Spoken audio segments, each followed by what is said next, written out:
I'm Amber Mitchell, 28, and I'll never forget the day I walked into that family courtroom. My parents, Catherine and Thomas, sat smugly beside my siblings, Jessica and Ryan, rolling their eyes as I entered. My hands trembled, but my spine stayed straight. When my mother snickered loudly, Judge Hartman glanced up, confused. Then she looked down at my file, her eyes widening in surprise. The gavel slammed down with such force that everyone jumped. What happened next would change my family forever.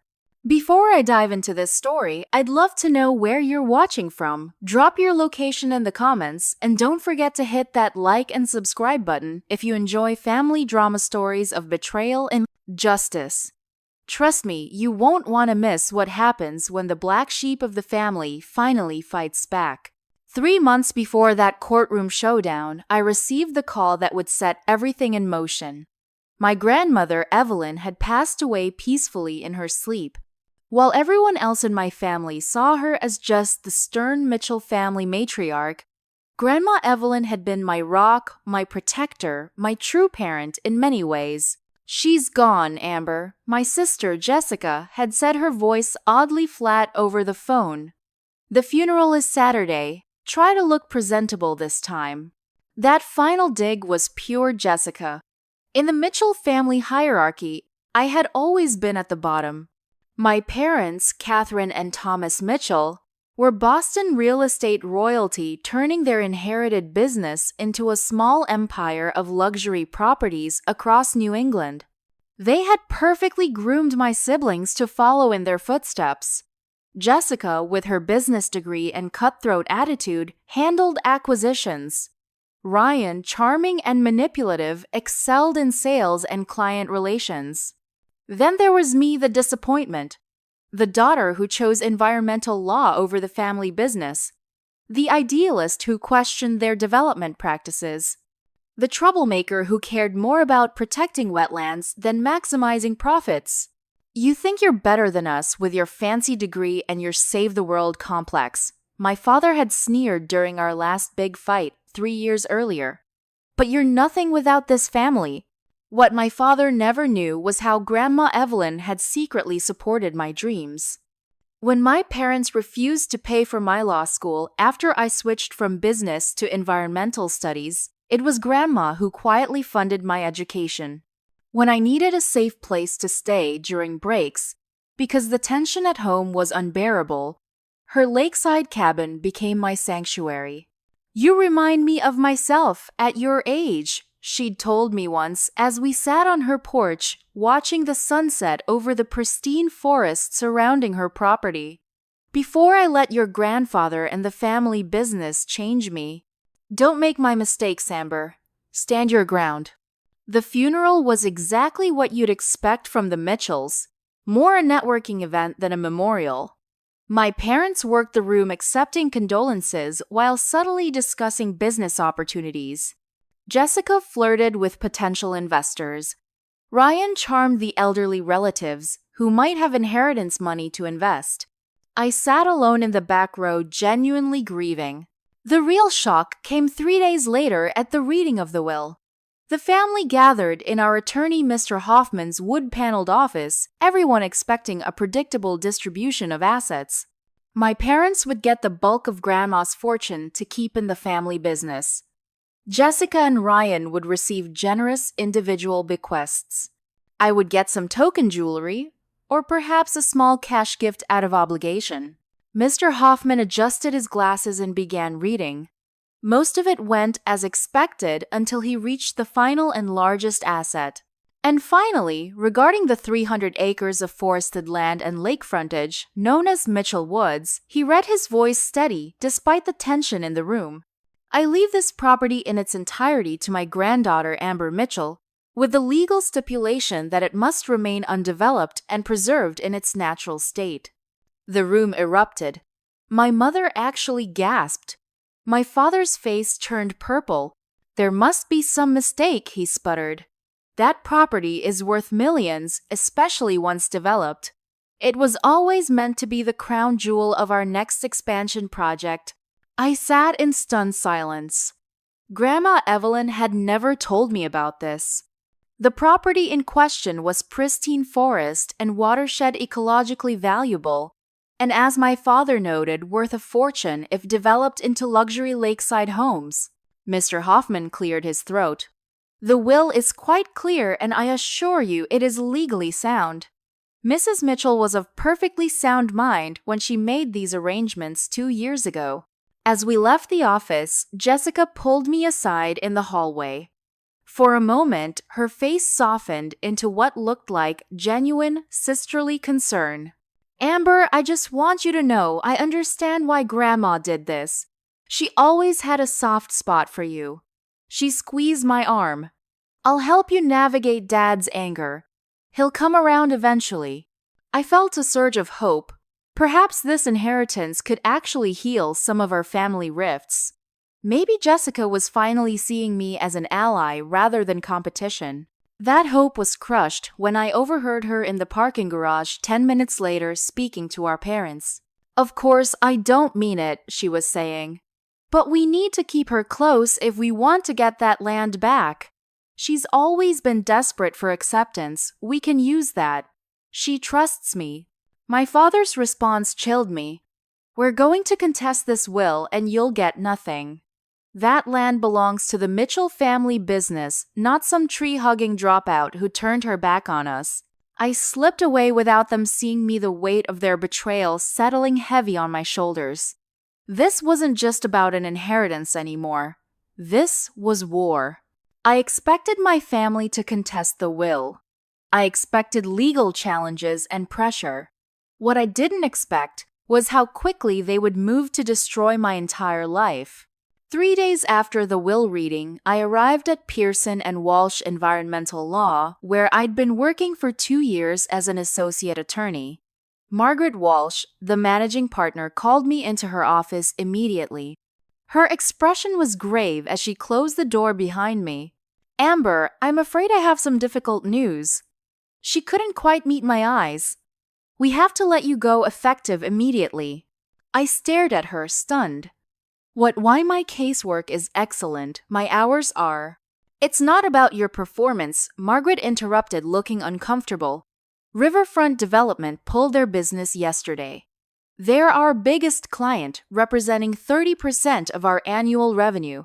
They made it very clear they'd only stay if you were gone. The pieces clicked together instantly. Riverfront Development. The company my father plays golf with the CEO every Sunday. Margaret didn't deny it. I'm sorry, Amber. This is a small firm. We can't survive losing them. By the end of the day, I had cleared out my desk and lost my professional home. My father had effectively cut off my livelihood with a single phone call. That night, in my apartment, I broke down. All my education, all my hard work gone because I had dared to accept what was rightfully left to me. The next morning, I called Rachel Bennett, my former environmental law professor and mentor. Over coffee, I explained everything. They're trying to isolate you, make you desperate enough to give in, Rachel said, her eyes sharp with indignation. Classic bullying tactics. It's working, I admitted. I have savings, but not enough to fight a prolonged legal battle against my family's resources. Rachel set down her cup decisively. I need a research assistant for the semester. The pay isn't great, but it will keep you afloat. And my office is yours to use while you fight this. That afternoon, as I was setting up in the small office, Rachel had provided my phone buzzed with texts from former classmates. Apparently, someone had been spreading rumors that I had cheated my way through law school and falsified my credentials. Isn't your brother Ryan friends with the dean's son? Rachel asked when I showed her the messages. A quick investigation confirmed it. Ryan had accessed my college records through his connection and was twisting information about a disputed group project to create a narrative of academic misconduct. The smear campaign expanded quickly. By the end of the week, I was getting strange looks at the local courthouse. A potential client who had reached out about conservation easements suddenly canceled our meeting. My family's tendrils reached throughout Boston's business and legal community. But the most direct attack came when I returned to my apartment one evening to find the door slightly ajar. Inside, the place had been ransacked. Drawers emptied, furniture overturned. The word thief was spray painted across my living room wall in red. The police officer who responded took notes disinterestedly. Probably just random vandalism, he said, not bothering to dust for fingerprints. His attitude changed when I mentioned my name. Mitchell. Any relation to Thomas Mitchell of Mitchell Real Estate? He's my father, I admitted. Great guy. Donated the new wing to the Police Athletic League last year. The officer closed his notebook. I wouldn't expect much from the investigation. Not much to go on here. That night, I stayed in a hotel too shaken to return to my vandalized apartment. I felt utterly alone fighting an enemy with seemingly unlimited resources and connections. The next day, I went to my grandmother's cabin, now legally mine, needing the solace of her space. As I sat in her reading chair, I noticed something odd about the antique desk in the corner. One drawer was slightly misaligned. When I examined it, I found a hidden compartment containing a set of leather-bound journals, my grandmother's private records, spanning 30 years.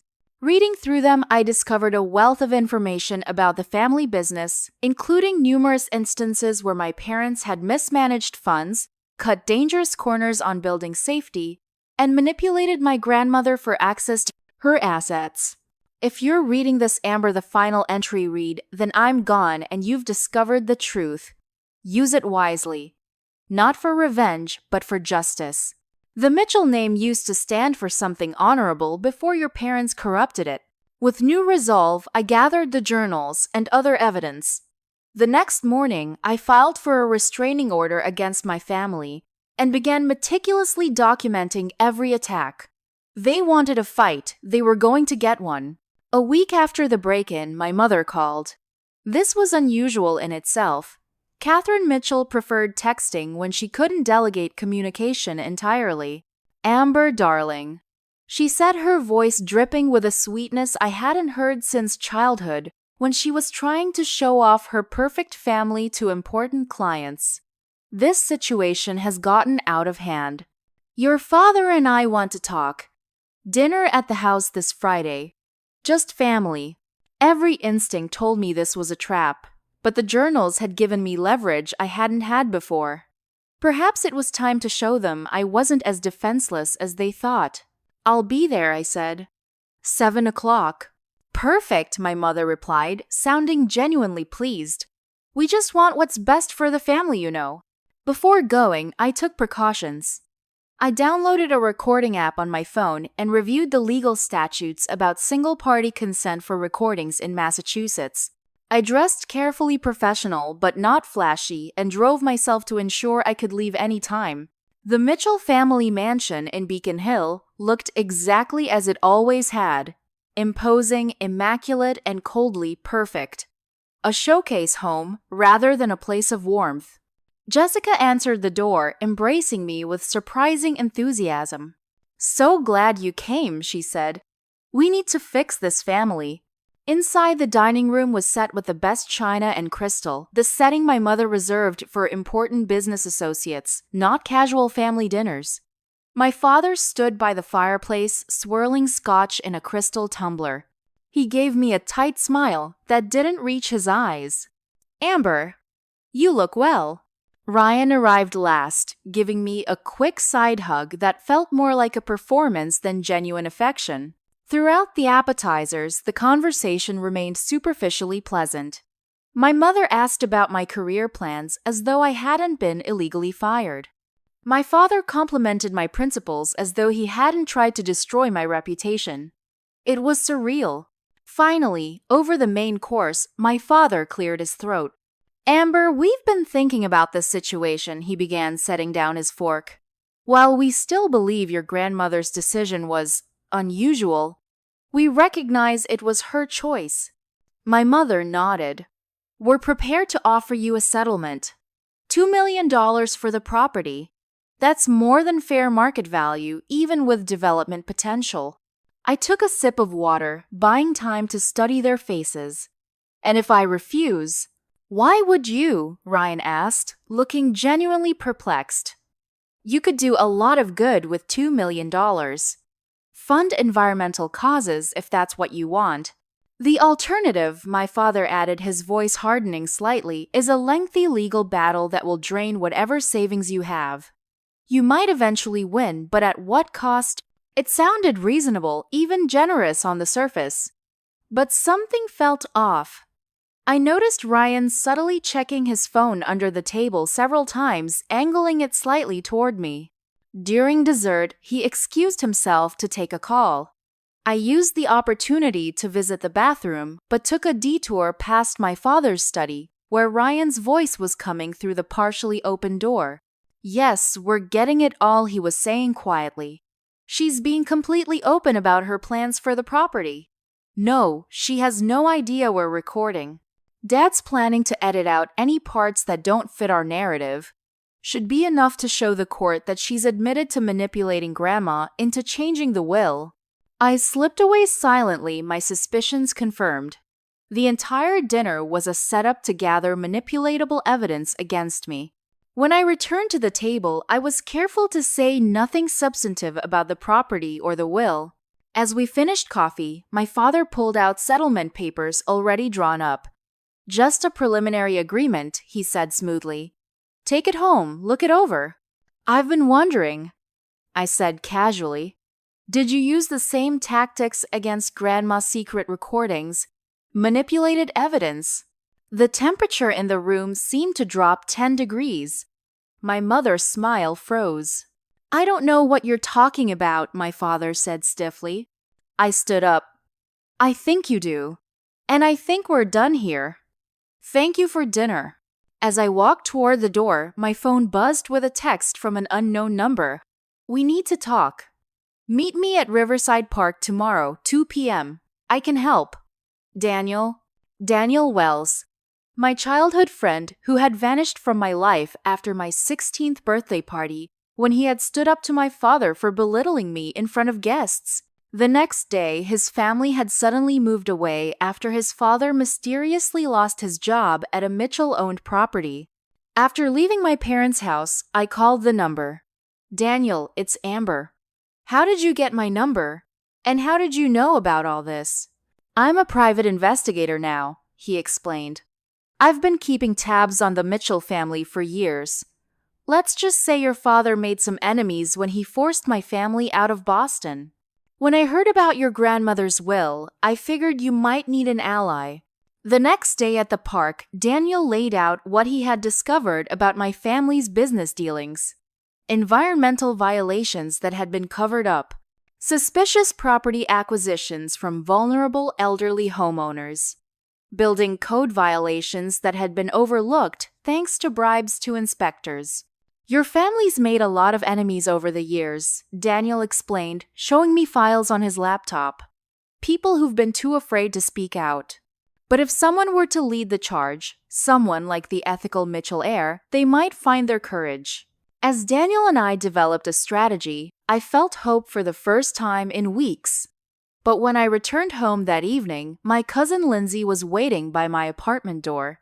Amber, thank God, she said, looking genuinely distressed. I've been trying to reach you.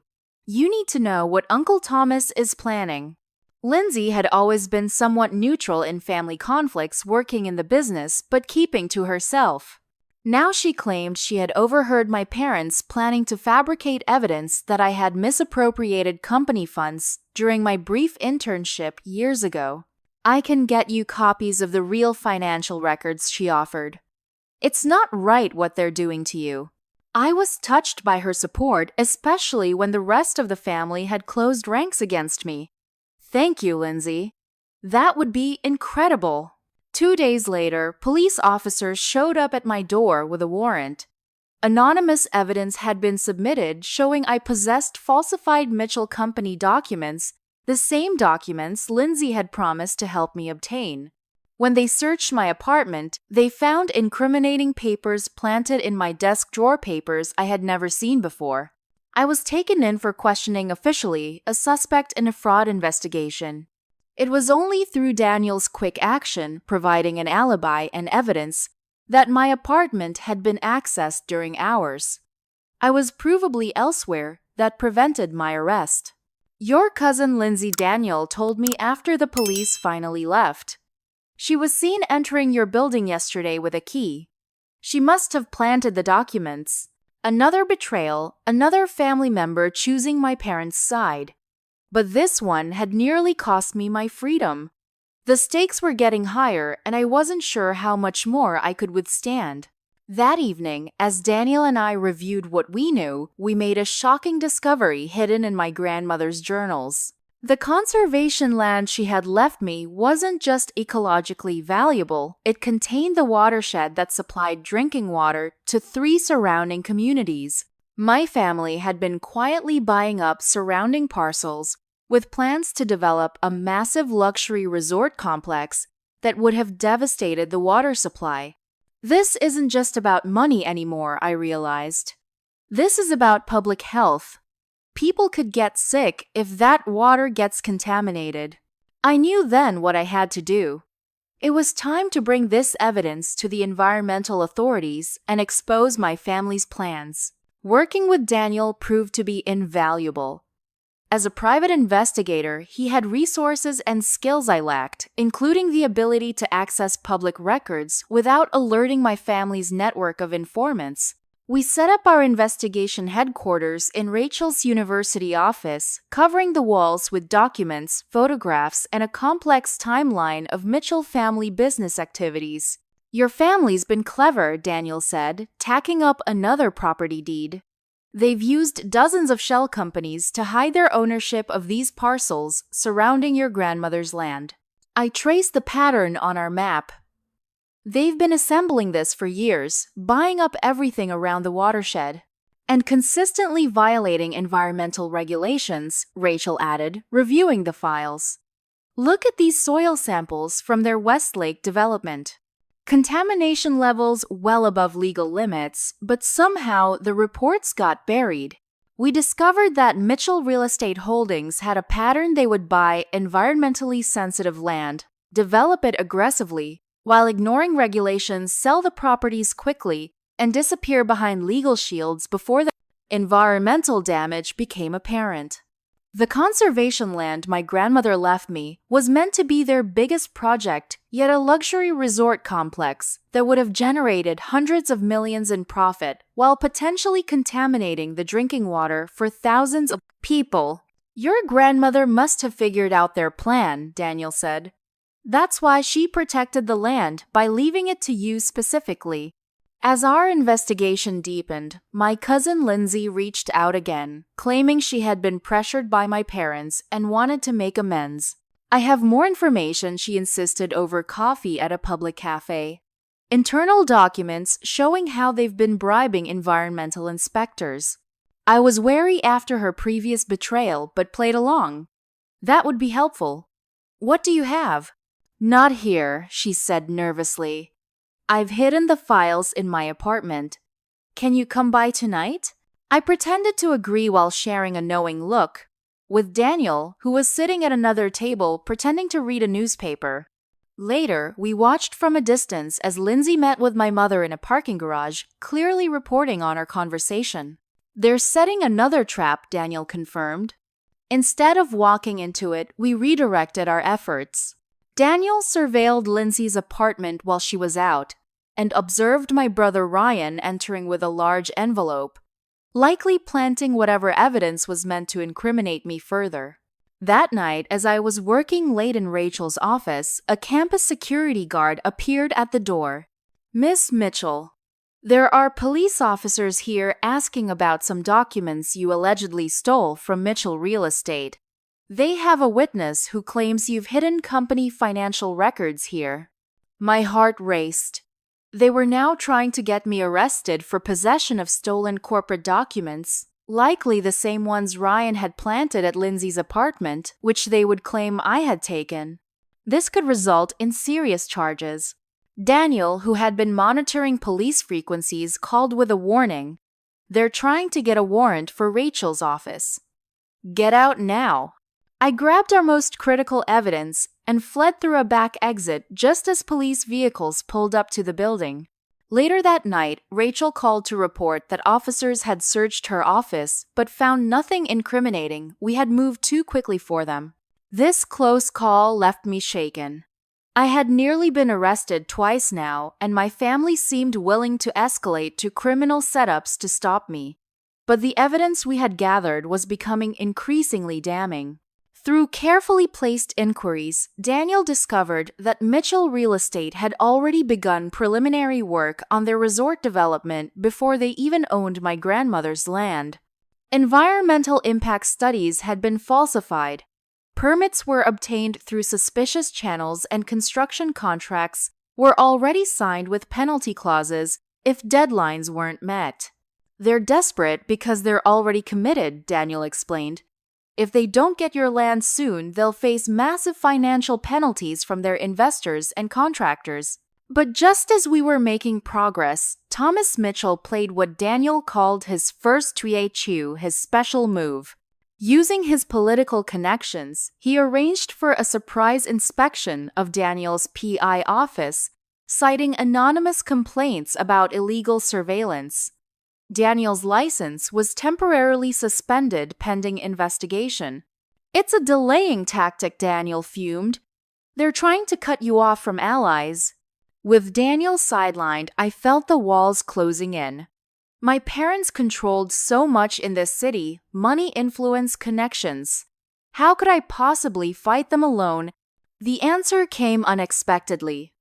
While reviewing property records for Mitchell Developments, I discovered a pattern of similar environmental violations across multiple properties.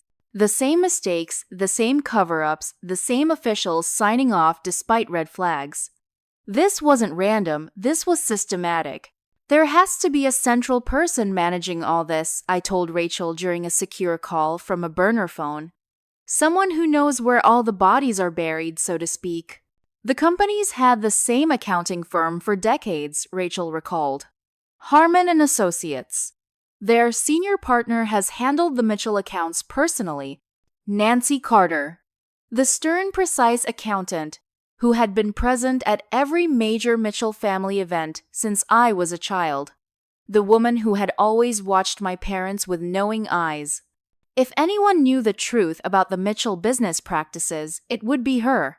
I decided it was time to contact her directly, despite the risk. My parents were powerful, but they weren't all powerful. There had to be people who were tired of their methods, who might be willing to help if someone was brave enough to lead the way. Armed with the evidence we had gathered, I approached the Massachusetts Environmental Protection Agency. Getting them to take my complaints seriously wasn't easy. The Mitchell name carried weight, and initial inquiries were quickly buried. But I had one advantage. As a trained environmental lawyer, I knew exactly how to document violations and which regulatory triggers would force an investigation regardless of political pressure. We need to make this too public to ignore, I explained to Sandra Diaz, the one EPA investigator who seemed genuinely concerned about the pattern of violations. Once it's in the public eye, they won't be able to make it disappear.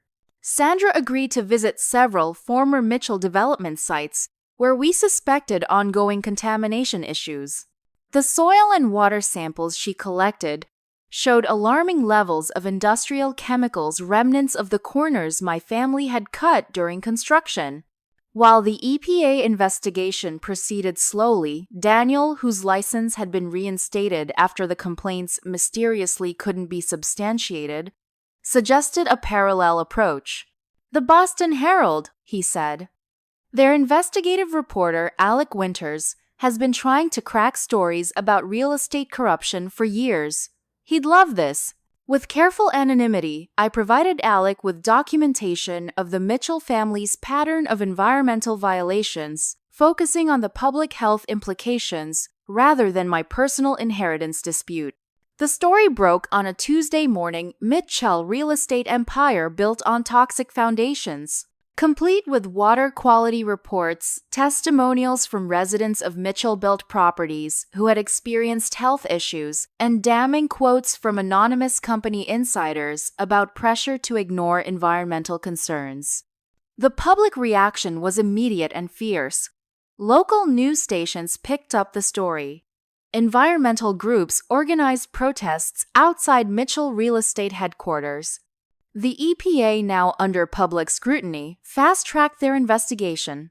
My father's response was predictable, a full-court press of damage control. The company issued statements calling the allegations baseless attacks from competitors and promising full cooperation with investigators. Behind the scenes, I knew they would be shredding documents and pressuring witnesses. What I didn't expect was their strategy of sacrificing Ryan as the fall guy. Mitchell Air takes responsibility for oversight failures. Read the headline 3 days after the initial exposé. In a carefully orchestrated press conference, my mother stood solemnly beside Ryan as he admitted to mismanaging certain environmental compliance matters while insisting there had been no intentional wrongdoing. It was a classic Mitchell maneuver: contain the damage by limiting it to one person, preferably one who could be portrayed as young and inexperienced rather than malicious. Ryan would take a temporary fall from grace, perhaps pay a fine, then be quietly rehabilitated once the scandal blew over. That evening, Ryan appeared at my apartment door looking uncharacteristically disheveled. "They're hanging me out to dry, Amber," he said, his voice cracking. "Dad said I needed to take one for the team, but they're setting me up to take the criminal charges if it comes to that." I never had the authority to make those decisions. It was always Dad and Jessica. For a moment, I felt a surge of sympathy. Ryan had always been our father's favorite, groomed and praised, while I was criticized and marginalized. Now, he was experiencing what it felt like to be expendable. "I want to help you," he continued. "I can give you documents that prove Dad was behind everything. I just need some protection." I wanted to believe him. Part of me, the part that still remembered building sandcastles with my big brother at Cape Cod, desperately wanted this to be genuine. Then I noticed the slight bulge under his jacket. Daniel had warned me about this exact scenario. They might send someone wearing a wire to get you to say something incriminating. "If you want to help Ryan, you should talk to the EPA directly," I said carefully. "I'm not involved in the investigation." His expression hardened almost imperceptibly. "Come on, Amber. We both know you're behind all this. Just tell me what your endgame is. How much do you want to make this go away?" I maintained my composure. "I don't know what you're talking about. I think you should leave now." After Ryan left, I called Daniel to report the attempted setup. "They're getting desperate," he noted. "That's good and bad. Good because it means we're making progress. Bad because desperate people take bigger risks." Just how desperate my father was became clear the following day. The EPA investigation was suddenly and inexplicably shut down. Sandra Diaz was reassigned to a desk job reviewing paperwork in a different department. The Boston Herald published a small retraction, claiming new information had come to light, suggesting their previous reporting may have been overstated. Daniel did some digging and discovered that Senator Williams, a longtime recipient of generous Mitchell campaign contributions, and my father's golfing buddy had made calls to both the EPA director and the newspaper's owner. "This is your father's first real Tue Chieo," Daniel explained grimly, "using his political capital to shut down official channels. Now we know how high his influence reaches." I felt the familiar wave of defeat washing over me. How could I fight an enemy with this kind of power? It seemed like every time I gained ground, my family found a way to pull the rug out from under me. That night, as I sat in Rachel's office, surrounded by evidence that now seemed useless, she burst through the door with an unexpected gleam in her eye. "I think I found our way forward," she announced. "One of my former students works at the EPA. She says, before the investigation was shut down, Sandra Diaz was asking questions about Mitchell Real Estate's accounting practices. specifically about discrepancies between their public financial filings and their environmental compliance reports. The numbers didn't match, I realized. They were spending far less on environmental measures than they were claiming. Rachel nodded excitedly. And guess who would have documentation of exactly that kind of fraud? Nancy Carter, I breathed. Grandma's accountant, who, according to my student, has been quietly speaking with investigators before everything was shut down, Rachel confirmed, and who I just learned was diagnosed with stage 4 pancreatic cancer 3 months ago. The pieces clicked together. A loyal company accountant facing her own mortality, perhaps reconsidering the secrets she had kept. This could be the breakthrough we needed, someone from inside the Mitchell inner circle with documentation and first-hand knowledge of their illegal practices. I need to talk to her, I decided. Before my family realizes she might be vulnerable, finding Nancy Carter proved surprisingly easy. Despite her senior position at Harman and Associates, she lived modestly in a small townhouse in Cambridge, close to her beloved Symphony Hall, as she once told me years ago. What was more challenging was approaching her without alerting my family's network of informants. Daniel created a diversion by deliberately being seen researching property records in another part of town, likely to draw my family's surveillance away from me. Meanwhile, I disguised myself with a wig and glasses, theater tricks Rachel borrowed from the university drama department, and took a circuitous route to Nancy's home. When she opened the door, I barely recognized her. The impeccably put-together professional woman of my memories was now gaunt, her sharp features made skeletal by her illness. But her eyes, those piercing, all-knowing eyes, were unchanged. "Amber Mitchell," she said, unsurprised. "I was wondering when you'd find your way to me." Inside her home was neat but cluttered with medical supplies. Books on philosophy and ethics filled the shelves, not the reading material I would have expected from my family's number cruncher. "You know why I'm here," I said, once she had settled into an armchair, a blanket over her lap despite the warm room. "Your grandmother's land," she nodded. "And the rather spectacular implosion of the Mitchell family that's been making my final days more interesting than expected." Her bluntness was refreshing after months of manipulation and lies. I decided to match it. "You've been managing Mitchell Real Estate's books for 30 years. You know every transaction, every shell company, every bribe disguised as a consulting fee." Nancy took a slow sip of tea. "I do. Just as I know about the false environmental impact statements, the forged permits, and the offshore accounts where the real money goes. Why did you help them?" I asked, genuinely curious. "You don't seem like someone who would be comfortable with fraud." She set down her cup with a slight tremor in her hand. "I started small. Minor accounting tricks that seemed harmless.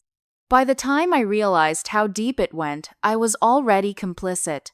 Your father is very good at making people complicit, Amber. But now you're talking to investigators," was she corrected, until someone applied enough pressure to shut that down. But yes, I've had a change of heart. Amazing how clarifying a terminal diagnosis can be for one's moral compass. Nancy rose slowly and walked to a painting on her wall, a serene landscape of the very forest my grandmother had left me. She swung the frame aside to reveal a wall safe, which she methodically opened. "Your grandmother and I had an understanding," she explained, removing a thick folder. "Evelyn knew more than your parents realized. She kept her own records, her own insurance policy. When she decided to leave you that land, she asked me to prepare this in case you needed it." The folder contained detailed financial records spanning 2 decades. Tax fraud, shell companies, environmental violations, bribes to officials, all meticulously documented with the precision of a career accountant who knew exactly which numbers mattered. "This is incredible," I breathed, paging through the evidence. "Why are you giving this to me now?" Nancy sat back down, visibly tired from even this small exertion. I have perhaps 2 months left. I've made my peace with many things, but not with the harm the Mitchell business practices have caused. Your grandmother believed you were different, that you had the strength and principles to set things right. As I carefully placed the documents into my bag, Nancy held up a warning hand. Be careful, Amber. Your parents won't hesitate to destroy anyone who threatens them, including their own daughter. They already tried to pressure me through my sister's mortgage, which they mysteriously acquired last month. Fortunately, I have little left to lose at this point. I promised to protect her as best I could, arranging for Daniel to install security cameras at her home and setting up a secure communication channel. As I was leaving, Nancy called after me. There's something else you should know. Your Aunt Diane, your father's sister who supposedly supports you. She's been their informant from the beginning. She reports every conversation back to your mother. This revelation shouldn't have hurt as much as it did. Aunt Diane had been reaching out regularly, offering sympathy and apparent support. I had been cautious, but had still shared some of my frustrations and general plans with her, believing she was at least neutral in the family conflict. Thank you for telling me, I said, the weight of another betrayal settling on my shoulders. Nancy nodded grimly. Trust no one with the Mitchell name, Amber. No one except yourself. I had barely made it back to my temporary safe house when Daniel called with alarming news. Nancy's home had been broken into just hours after I left. The security cameras captured images of my Aunt Diane methodically searching the house while Nancy was at a medical appointment. They must have been watching her more closely than we realized, Daniel said. They know she met with you and are trying to find out what she shared. Thankfully, I had the only copy of the critical documents. But the break-in confirmed Nancy's warning about how far my family would go. When I called to check on her, she was shaken but resolute. They won't find anything here, she assured me. But now they know I've turned against them. Your father called and made quite explicit threats about what would happen if I cooperated with any investigation or lawsuit. 2 days later, the Mitchell family deployed their second QHEO. My mother arranged a meeting with Nancy, ostensibly to clear up misunderstandings. Instead, she presented evidence of minor accounting irregularities from early in Nancy's career discrepancies Nancy had corrected, but which taken out of context could appear criminal. They're threatening to report her to the accounting board and the IRS if she testifies, Daniel explained. After speaking with Nancy, it wouldn't stand up to serious scrutiny, but in her condition, she doesn't have the strength or time for that fight. Her last months would be spent dealing with investigations instead of finding peace. The emotional toll was becoming almost unbearable. Each time I thought I'd found solid ground, my family found new ways to pull it out from under me. Nancy, perhaps the most crucial witness to their wrongdoing, was now being blackmailed into silence. That night, in the small apartment Daniel had secured for me, under a false name, I hit my lowest point. I seriously considered giving up signing over the land to my family, in exchange for them leaving me and my allies alone. The constant fear, the isolation, the betrayals, it was wearing me down to nothing. As I sat contemplating defeat, I found myself rereading my grandmother's journals. Her words from decades earlier seemed to speak directly to my situation. The Mitchell name was built on integrity before Thomas corrupted it with greed. When facing a stronger opponent, remember, you don't have to win every battle to win the war. Sometimes, survival is victory enough until you can fight on better terms. Inspired by her wisdom, I called Daniel with a new strategy. We need to protect Nancy without losing her testimony. Is there any way to legally secure her evidence before my family can silence her completely? Daniel considered this. There's one option, but it's risky. If we can get her testimony in a formal deposition for a legitimate lawsuit, it becomes part of the permanent record. Even if she later refuses to testify in person, her sworn statements can still be used. And what about the threats against her? The accounting irregularities? That's where it gets interesting, Daniel replied. If she becomes an official whistleblower in a financial fraud case, she could qualify for immunity from prosecution for any minor violations she disclosed as part of her testimony.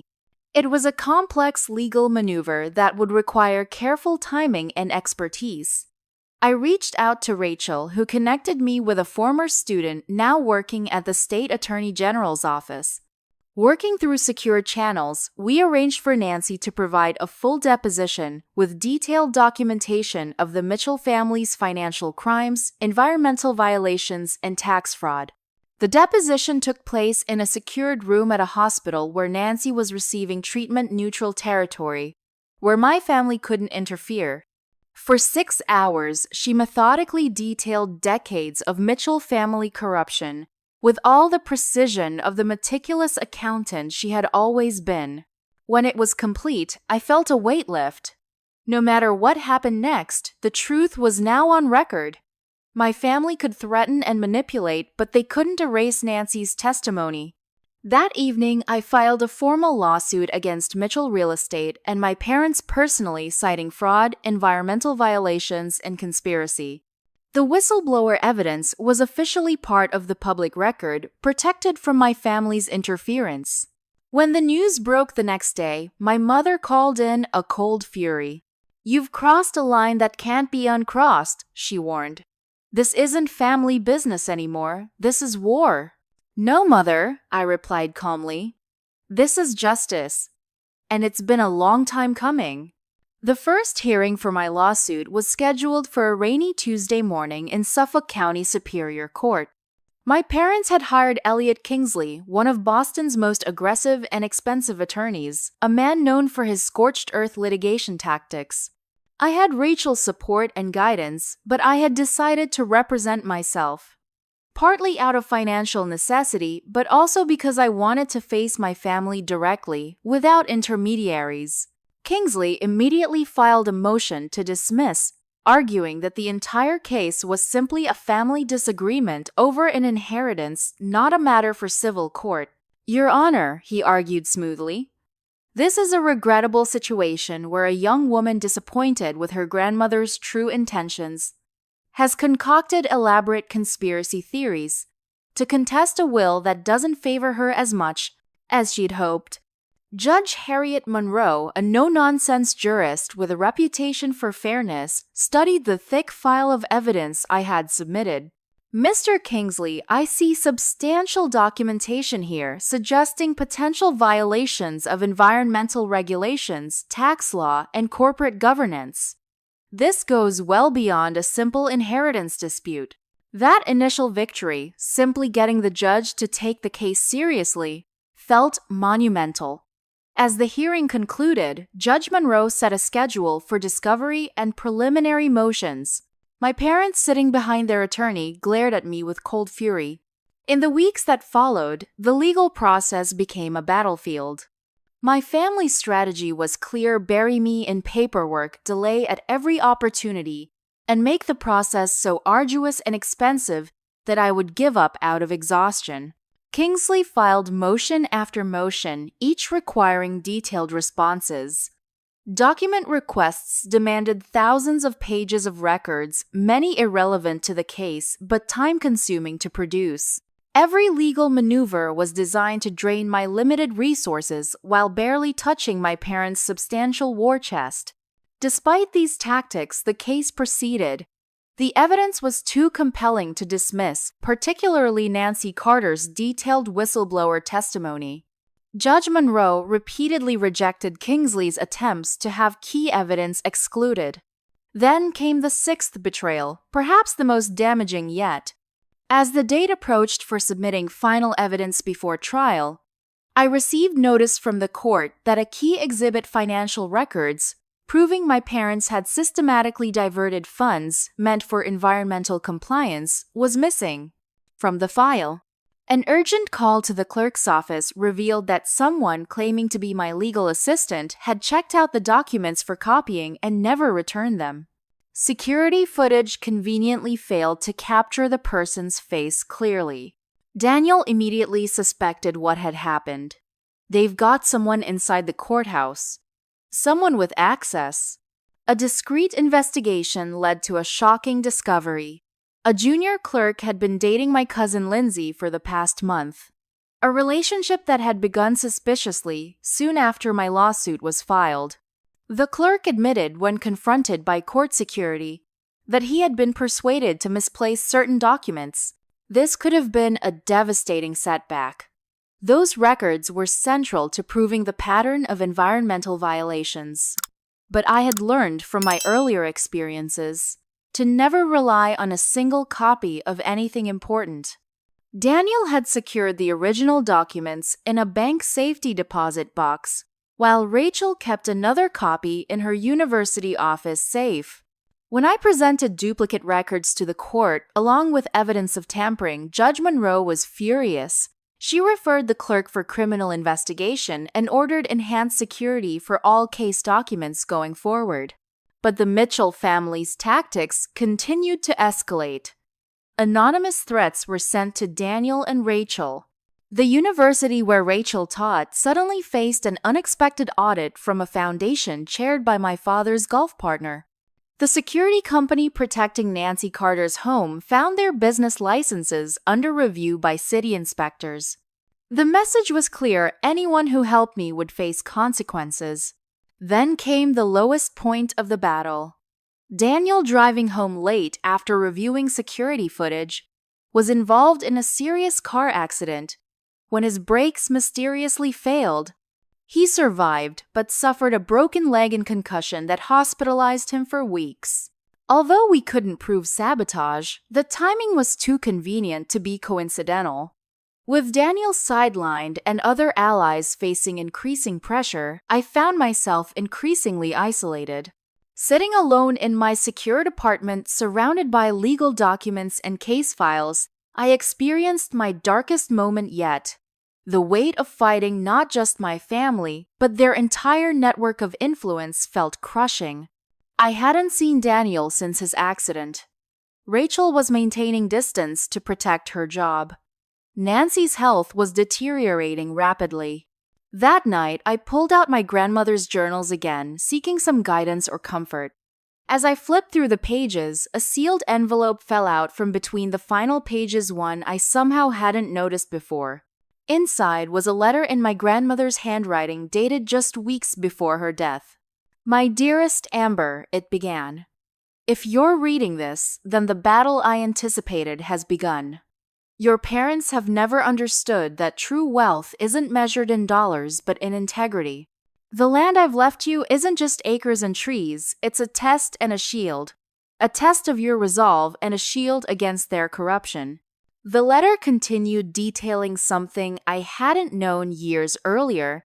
My father had forged my grandmother's signature on documents transferring control of her other assets to the family business. She had discovered the fraud but chosen not to expose it immediately, instead meticulously documenting the deception while planning her countermove, leaving the conservation land directly to me in a way they couldn't contest. "There's one more piece of evidence you'll need," the letter concluded. "In the boathouse at the lake property beneath the floorboards under the north window, you'll find a locked box. The combination is your birthday. What's inside will ensure that justice is finally served." The next morning, I made the risky trip to the conservation property, carefully checking for surveillance. The boathouse was just as I remembered from childhood summers: weathered gray wood, the smell of lake water, and old rope. Following my grandmother's instructions, I pried up the floorboards and found a small waterproof safe. Inside were the original documents my father had forged, complete with expert analysis, proving the signature forgery along with my grandmother's detailed account of how she had discovered the deception. This wasn't just evidence of environmental violations or tax fraud. This was proof of elder abuse and direct criminal forgery by Thomas Mitchell himself. Armed with this final piece of evidence, I returned to court with renewed determination.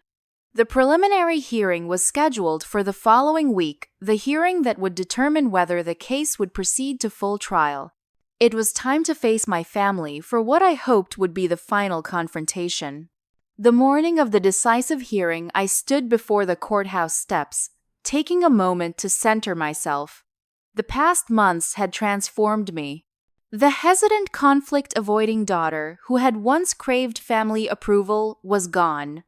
In her place stood someone stronger, someone my grandmother would have been proud of. Inside the courtroom, my parents sat with Jessica and Ryan, their faces masks of practiced concern for the public and press who had gathered to witness the Mitchell family drama. When I walked in, my mother nudged my father, and they both rolled their eyes dramatically, a gesture clearly meant to portray me as the family troublemaker whose claims weren't worth taking seriously.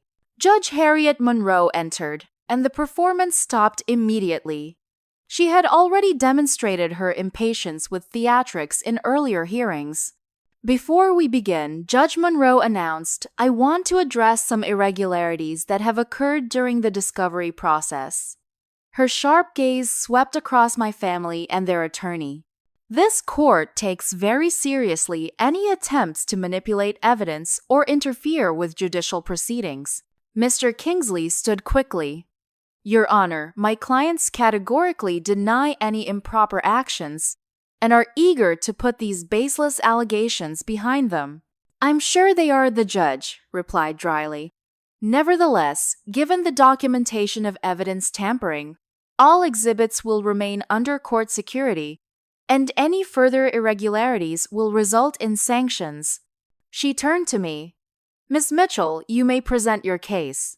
For the next 3 hours, I methodically laid out the evidence against my family. The environmental violations at multiple properties, the tax fraud schemes, the bribery of officials, the forged documents relating to my grandmother's assets. With each new exhibit, I could see Judge Monroe's expression growing increasingly grave. "These are extremely serious allegations," she noted. "Mr. Kingsley, how do your clients respond?" My father leaned forward, whispering urgently to his attorney. Kingsley stood with a practiced smile that didn't reach his eyes. "Your Honor, while we dispute Miss Mitchell's characterizations, we recognize that certain administrative oversights may have occurred in the company's operations. However," he added smoothly, "any such irregularities were the responsibility of junior employees, particularly Ryan Mitchell, who has already publicly acknowledged his mistakes." I watched my brother's face as he was thrown under the bus for a second time. The shock and betrayal in his eyes was unmistakable. Jessica, sitting beside him, shifted uncomfortably. Furthermore, Kingsley continued, "Many of these alleged incidents occurred years ago, beyond relevant statutes of limitation. We move that the majority of these claims be dismissed as time-barred." Judge Monroe considered this. "I'll review the applicable limitations periods. However, if evidence shows a continuing pattern of behavior, the statute of limitations may be extended." She turned back to me. "Do you have further evidence to present?" This was the moment I had been preparing for. I submitted my grandmother's final evidence, the forged documents, and her detailed account of the forgery.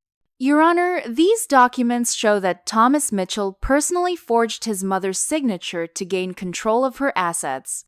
This occurred less than 5 years ago, well within the statute of limitations for fraud.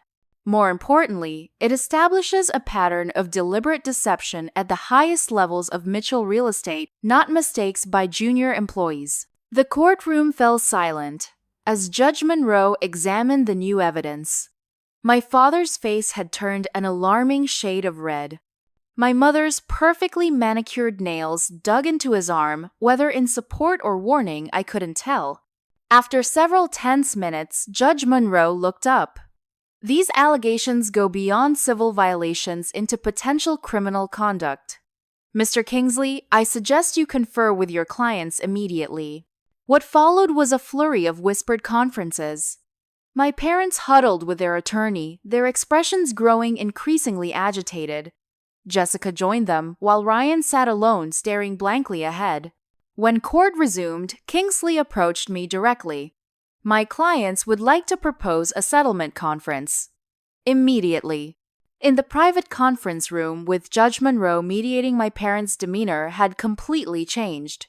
Gone was the dismissive arrogance replaced by barely contained panic. "We're prepared to offer $3 million for the property," my father began, his voice tight, "plus an additional million in compensation for inconvenience." "This isn't about money," I replied calmly. "This is about accountability." "Be reasonable, Amber," my mother hissed. "Everyone has their price. Name yours." I looked at each of them, in turn the parents who had never truly seen me, who had dismissed and undermined me at every turn. "I want full restoration of all environmentally damaged properties, public admission of wrongdoing, and resignation of the current leadership from Mitchell Real Estate." "That's insane," my father exploded. "You destroy a 100-year family legacy over some trees." "You destroyed it," I corrected him. "I'm trying to save what's worth saving." The negotiations deteriorated quickly after that. My parents refused any settlement that required admission of wrongdoing. I refused any settlement that didn't include environmental remediation. We returned to the courtroom at an impasse. Judge Monroe, having reviewed all the evidence, delivered her ruling. "Based on the documentation presented, I find sufficient grounds to proceed with a full trial on all counts, not barred by statute of limitations. Furthermore, given the evidence of witness intimidation and evidence tampering, I am referring several matters to the District Attorney's Office for potential criminal investigation." She fixed my parents with a stern look. "I strongly advise all parties to reconsider their settlement positions before trial begins. The court will reconvene in 2 weeks." As we prepared to leave, I noticed my siblings in hushed, angry conversation with my parents. For the first time, Jessica looked uncertain, while Ryan seemed openly defiant. The family unity was fracturing. Outside, the courthouse reporters gathered for statements. My father pushed past them without comment, his face rigid with anger. My mother followed, maintaining her practiced social smile despite the circumstances. To my surprise, Ryan approached me away from the cameras. They wanted me to take the fall for everything he said, his voice low and bitter. Dad said it would just be for show, that they'd protect me. Now I'm realizing they never intended to. "They use people, Ryan," I replied. "They always have. Even their own children." He nodded slowly. "The things they've been saying about you, planning to do to you, it's not right. I can't be part of it anymore." "What are you saying?" "I have documents too," he admitted. "Things I kept as my own insurance policy. I never thought I'd need them against my own parents, but..." He trailed off, looking over his shoulder nervously. "I'll call you." Before I could respond, Jessica appeared, grabbing Ryan's arm. "What are you doing? Come on, we're leaving." As they walked away, I caught Jessica's gaze. There was still hostility there, but something else too, a flicker of uncertainty, perhaps even respect. Back at my secure apartment, Daniel called with news from his hospital bed. Our network of contacts had reported frantic activity at Mitchell Real Estate offices, shredding documents, closed-door meetings, unusual staff dismissals. "They're panicking," he said. "The judge's referral to the DA has them scrambling. Your grandmother's evidence about the forgery was the tipping point." Later that evening, I received an unexpected call from Mitchell family attorney Elliot Kingsley without my parents. "Miss Mitchell, I'm reaching out privately without my client's knowledge," he began cautiously. "I've represented the Mitchell family for 15 years, but recent revelations have caused me professional concerns." "You mean you're worried about being implicated in their crimes?" I translated. "I prefer to think of it as maintaining ethical standards," he replied stiffly. "I'm prepared to recommend that my clients accept a modified version of your settlement terms, including the environmental remediation and leadership changes. In exchange, you would agree not to pursue criminal charges."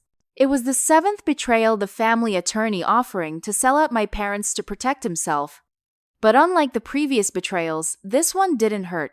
Instead, it confirmed what I had suspected: the Mitchell empire, was collapsing under the weight of its own corruption. "Tell them I'll consider it," I said. "But the environmental remediation is non-negotiable, and I want it in writing with court oversight." As I ended the call, I felt a strange sense of calm. Tomorrow would bring the final showdown, but for the first time I was certain of victory. Not because of the evidence strong as it was, but because I had finally found the strength my grandmother had always seen in me. The strength to stand alone against seemingly insurmountable opposition. The strength to fight for what was right, regardless of personal cost. The strength of the Mitchell name as it was meant to be founded on integrity, not greed. In the aftermath of Judge Monroe's ruling, the Mitchell family empire unraveled with stunning speed. The district attorney's office, armed with the evidence from our civil case, opened a criminal investigation into my parents for fraud, forgery, and financial crimes. The EPA, no longer pressured by political connections, resumed their environmental investigation with renewed vigor. My father, facing potential criminal charges, resigned as CEO of Mitchell Real Estate. My mother, ever the pragmatist, began negotiating with prosecutors for immunity in exchange for testimony. Their carefully constructed facade of respectability crumbled as former business associates and social connections distanced themselves from the scandal. I watched it all, with complicated emotions, vindication mixed with a deep sadness for what could have been. There was no joy in seeing my family name dragged through public disgrace, even though justice demanded accountability. 2 months after the hearing, I stood on the shores of the lake at the conservation property, my property, now without question. The afternoon sun filtered through the ancient trees, casting dappled shadows on the water.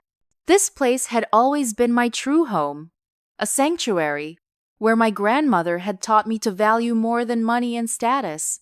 "It's beautiful," said a voice behind me. I turned to see Ryan looking uncomfortable in jeans and a t-shirt rather than his usual designer clothes. I never really saw it before. To me, it was just undeveloped real estate. Since the courtroom showdown, Ryan had been cooperating with investigators, providing internal documents that detailed years of corporate malfeasance. In exchange, he'd received immunity from prosecution for his lesser role in the schemes. "Do you remember fishing here with Grandma?" I asked, extending an olive branch. "You were always more patient than me." A small smile crossed his face. "She used to say I had the patience, but you had the heart." He kicked at a stone near the shore. Turns out she was right. Our reconciliation was tentative, built on fragile new understanding. Ryan had been as much a victim of our parents' values as I had shaped from childhood to prioritize profit over principle, winning over integrity. His betrayal had been painful, but his eventual choice to do the right thing offered hope for his redemption. Jessica was a different story. Unlike Ryan, she remained loyal to our parents, bitter about her lost inheritance and position. When I reached out to her, her response was cold. "You've destroyed everything our family built," she'd said. "Don't expect me to thank you for it." I understood her anger even as I disagreed with her perspective. Jessica had invested her entire identity in being the perfect Mitchell heir. Without that, she was lost, unsure of who she was or what she valued. Perhaps in time she would find her own path, but for now, distance was best for both of us. In the months that followed, I channeled my energy into healing both the environmental damage my family had caused and my own emotional wounds. With the settlement funds from Mitchell Real Estate, I established the Evelyn Mitchell Environmental Foundation, dedicated to conserving watersheds and educating communities about environmental protection. The conservation land became a wildlife sanctuary open to the public for educational programs and responsible recreation. The foundation also funded restoration projects at former Mitchell development sites, working to undo years of environmental damage. My work brought new purpose and unexpected connections. Former residents of Mitchell properties, suffering from contamination-related health issues, became partners in restoration efforts. Environmental scientists offered expertise. Community organizers helped build local support. Through it all, I continued therapy, working through the complex grief of losing my family while finding my own strength. Some days were harder than others. There were moments when I questioned whether the fight had been worth the cost, whether justice had been too destructive. But in my heart, I knew I had made the only choice I could live with. Daniel recovered from his injuries and continued his private investigation business, now specializing in environmental and corporate whistleblower cases. Rachel's university created a new environmental law clinic with me as a part-time advisor. Nancy Carter, despite her illness, lived long enough to see justice served, passing peacefully, knowing she had helped make things right. 1 year after the courthouse confrontation, I held a small ceremony at the sanctuary to dedicate a memorial garden to my grandmother. As visitors explored the trails and educational displays, I retreated to the cabin that had been her home and was now mine. On her desk, I found a final letter I had saved for this moment, when the battle was truly over. The envelope was marked simply, "For Amber when justice is done." "My dearest Amber," she had written, "if you're reading this, you've found your strength and your voice. The path you chose wasn't easy, standing up to family never is. But in doing so, you've reclaimed what the Mitchell name once stood for: integrity, principle, compassion. True family isn't always blood. It's the people who stand by you when standing with you is hard, who see your worth when others dismiss it, who choose what's right over what's easy. I couldn't protect you from the storms I knew would come, but I could give you the roots to weather them and the wings to rise above. Your parents gave you a name, but you've given it meaning again. With all my love always, Grandma Evelyn." As I folded the letter, I realized that the journey had transformed me in ways I never expected. I had entered the battle seeking justice, but I had found something more valuable: the strength to be truly myself, without apology or compromise. The Mitchell family business was gone, but something better had taken its place. A foundation built on preservation rather than exploitation. A legacy of healing rather than harm. And for me personally, a life aligned with my values rather than distorted by others' expectations. Standing on the lakeshore that evening, watching the sunset my grandmother and I had so often enjoyed together, I felt a sense of peace I hadn't experienced in years. The battle had been brutal, the cost had been high, but the justice and healing that followed made it worthwhile. I had lost my family of birth, but found a family of choice people who valued me for who I truly was. I had lost an inheritance of wealth, but gained one of purpose. Most importantly, I had discovered that sometimes standing alone for what's right is ultimately less lonely than compromising yourself to please others. As the final rays of sunlight glimmered on the water, I made a silent promise to my grandmother to honor her faith in me by continuing to live with the courage and integrity she had always seen in me, even when I couldn't see it myself. Thank you so much for listening to my story today. I'd love to know if you've ever had to stand up against family pressure to do what's right. What gave you the courage to take that stand? Share your experiences in the comments below. If you found inspiration in this journey of standing up for what's right despite powerful opposition, please hit that like button and subscribe for more stories of resilience and justice. Remember, sometimes the hardest battles are the ones most worth fighting. Until next time, stay strong and true to yourself.